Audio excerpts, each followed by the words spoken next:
Welcome to another episode of Kookievision. In this video, I'm going to be making a sunflower. So I've got a sunflower shaped cookie here, and I've also got a small circle shaped cookie cutter, and I'm just tracing it with a food marker, and that'll give me a guide for the middle of the sunflower.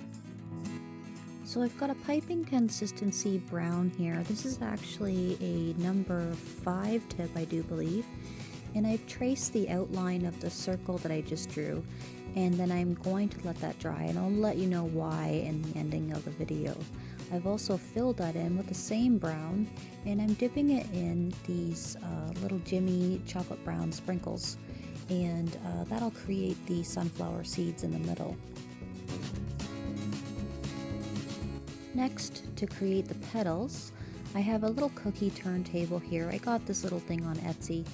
They're relatively easy to find. You just search for cookie turntable, and I've got a stiff consistency golden yellow here, and I'm basically piping every other petal with a leaf tip, and I want to leave a little bit of room in between the petals just because I don't want them to kind of like flood or melt into each other. And I'm just going to let that crust over for a few minutes, and I'm going to go back and I'm going to do the rest of the petals. And you're just basically just starting from the middle and then dragging towards the outside as you apply pressure.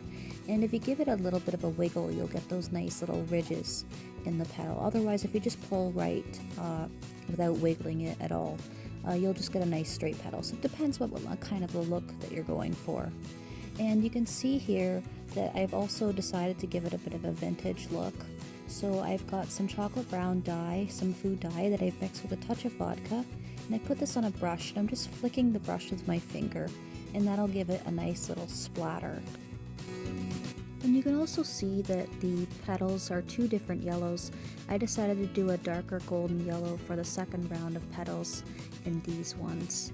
And you can see here, after I've done the petals, you can see that I'm adding a little beaded border around the sunflowers in the middle, or the middle of the sunflower. And the reason why I left the outside of the circle crust over before I did the middle was because I didn't want any sprinkles on it. It gives me a nice flat surface for me to do this beaded border.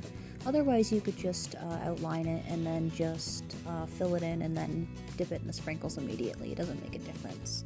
And it was just one of those little extra steps that you can do to make it look extra pretty. I didn't do it for these ones, but you can see that they both look really nice. So thanks for watching, guys. Be sure to like me on Facebook and on Instagram. Bye!